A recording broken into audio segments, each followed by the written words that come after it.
सुप्रभात। Class 10th। पिछले class में नेताजी का चश्मा पाठ पढ़ा रहे थे आपको।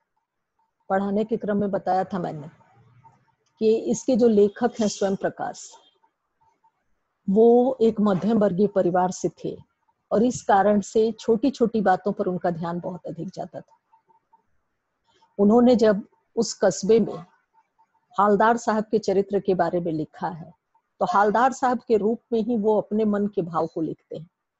हालदार साहब जो कि एक अधिकारी हैं और उस कस्बे में 15-15 दिन के अंतराल में सरकारी काम के निमित्त आया करते हैं। और जब वो आते हैं तो वहां चौक पे जो मूर्ति लगी हुई है, मूर्ति है नेताजी सुभाष चंद्र बोस की। जब भी आप नेताजी सुभाष चंद्र बोस का नाम जानेंगे या नाम लेंगे तो आपके मन में कहीं ना कहीं वही भाव आता है, जैसे उनका नारा था, दिल्ली चलो या तुम मुझे खून दो मैं तुम्हें आजादी दूंगा। और ऐसे में बिना चश्मे के उनकी मूर्ति जो थी वो एक अधूरेपन का बोध कराती थी। अधूरापन यानी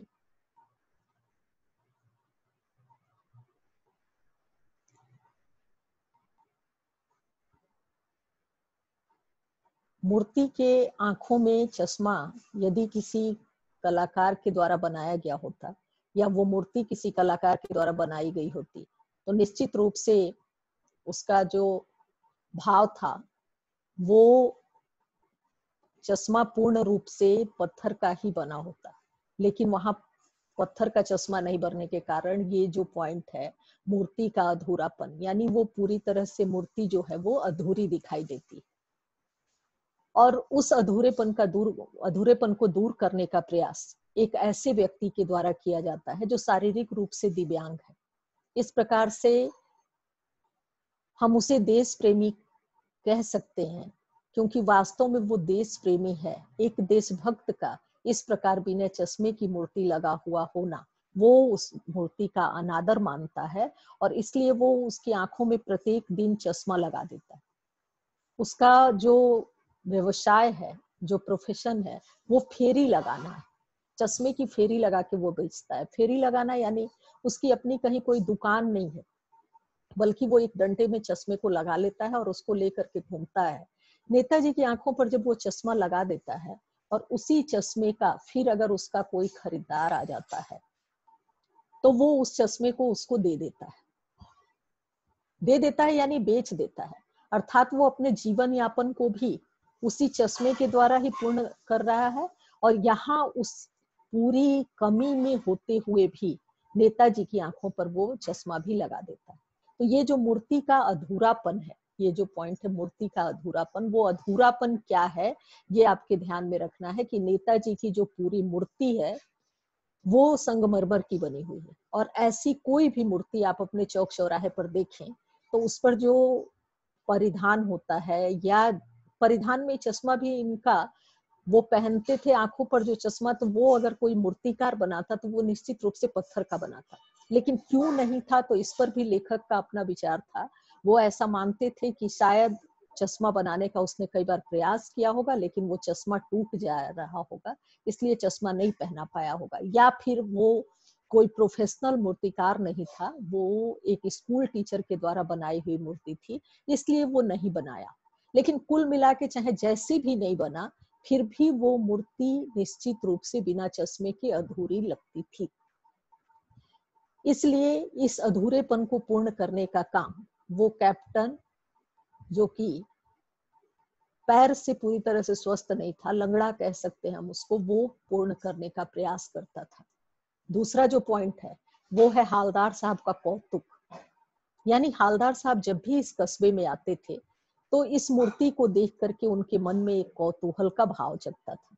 पूरी तरह से उनके मन में एक कौतूहल होता था कि आखिर ये ऐसा कौन करता है। और इसके लिए वो पान की दुकान पर रुकते थे, पान वाले से इसको जानने का प्रयास करते थे कि किस प्रकार से इसको चश्मे को लगाया जाता है। और पान वाले के द्वारा जब ये बताया गया तो पहले तो उनके मन में ये भाव आया, जिस तरह से उनके मन में मूर्ति के चश्मे को देख करके कौतूहल हुआ, उसी प्रकार उनके मन में ये जिज्ञासा भी हुई कि कैप्टन शायद कोई सेनानी रहा होगा।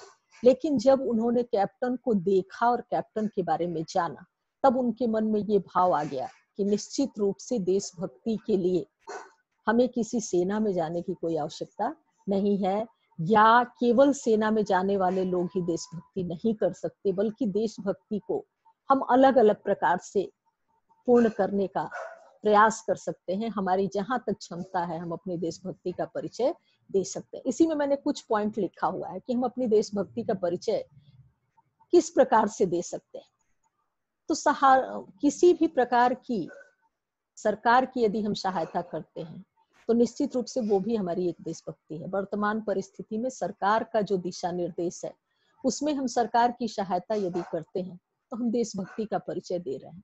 सरकार की कही गई दिशा निर्देशों का यदि हम पालन करते हैं तो हम देशभक्ति का परिचय दे रहे हैं। अपने आसपास हो रहे अन्याय, स्वयं पर हो रहे अन्याय का तो हम विरोध करते हैं, लेकिन उसमें हमारा कहीं ना कहीं स्वार्थ होता है कि हम अपने ऊपर अन्याय हो रहा है उसके लिए कुछ कर रहे हैं, तो उसमें थोड़ा सा स्वार्थ आ जाता है। ये देशभक्ति नहीं है, लेकिन ये हमारा अपना स्वाभिमान जरूर है कि यदि हमें लगता है कि कहीं हमारे साथ अन्याय हो रहा है तो हमें उसका विरोध जरूर करना चाहिए। लेकिन यदि आसपास अन्याय हो रहा है कहीं और हम उसका भी विरोध करते हैं तो निश्चित रूप से ये हमारे लिए एक देशभक्ति का एक गौरव की बात है कि हम किसी भी प्रकार के वैसे अन्याय को बर्दाश्त न करें जो हमारे आसपास हो रहा हो। उसके बाद है कि देश की समृद्धि एवं प्रगति में अपना सहयोग देकर हमारे किस प्रकार के कार्य से देश में समृद्धि आएगी, यदि हम उसमें अपना योगदान दे रहे हैं तो ये भी हमारा कहीं ना कहीं देश प्रेम का भाव है। सर्व शिक्षा अभियान चलाकर हम लोग जानते हैं कि बहुत सारे देश में ऐसे बच्चे हैं जो पढ़ाई नहीं कर पा रहे हैं, उनको यदि सर्व शिक्षा अभियान, जहां सबको शिक्षा मिले, ऐसा अभियान यदि हम चला पाए तो निश्चित रूप से ये भी हमारी देशभक्ति है। देश के सौंदर्य बोध को बढ़ा करके हम क्या करते हैं, देश की अगर कोई अच्छी भी चीज है तो उसके सौंदर्य को घटाने का प्रयास करते हैं। ये हमारी देशभक्ति नहीं हो सकती। देश किस प्रकार और सुंदर बने, उसके सौंदर्य की बढ़ोतरी में हम सहायक बने, ये हमारा निश्चित रूप से देश प्रेम का भाव है। बाल श्रमिकों को शोषण से मुक्ति दिलाकर यदि हमारी ऐसी स्थिति है, हम कुछ करना चाहते हैं, ये आपके लिए है, अभी आप देश के भावी भविष्य हैं, यदि आप कुछ अच्छा कर पाते हैं, आपको कार्य करने का मौका मिलता है, तो एक बात को हमेशा ध्यान रखें कि बाल श्रमिक जो हैं, जिनकी पढ़ने की अभी उम्र है, जिनकी खेलने की अभी उम्र है, वैसे लोगों को यदि हम शोषण से मुक्ति दिला करके किसी अन्य कार्य में जोड़ते हैं, पढ़ाई में जोड़ते हैं, या उनके जीवन में जो उस समय करने का कार्य होता है उसमें जोड़ते हैं, तो निश्चित रूप से ये हमारी देशभक्ति है।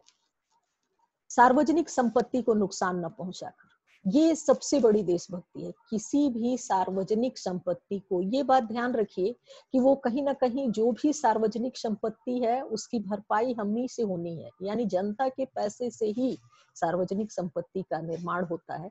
इसलिए सार्वजनिक संपत्ति को कभी भी, कई बार देखिएगा कि आंदोलन हो रहा है, लोग बस फूंक दे रहे हैं, लोग किसी भी प्रकार की गाड़ियों को नष्ट कर दे रहे हैं, ट्रेन को रोक दे रहे हैं, व्यवसाय को बंद कर दे रहे हैं, किसी अस्पताल को क्षति पहुंचा रहे हैं, किसी स्कूल को क्षति पहुंचा रहे हैं। तो इस प्रकार से इन सारी सार्वजनिक संपत्तियों को किसी भी प्रकार का नुकसान न पहुंचा करके हम अपनी देशभक्ति का परिचय दे सकते हैं। तो ये चश्मे वाले के व्यक्तित्व को देखने के बाद हवलदार साहब के मन में आता है कि बिना सेना में गए भी, सेनानी न होते हुए भी लोग अपनी देशभक्ति का परिचय दे सकते हैं। उसमें हमने कुछ पॉइंट को जोड़ करके आपके सामने रखा है कि किन किन रूपों में हम देशभक्ति का परिचय दे सकते हैं। गृह कार्य के रूप में इसमें प्रश्न नंबर 1 से 3 के उत्तर आपको लिखना है।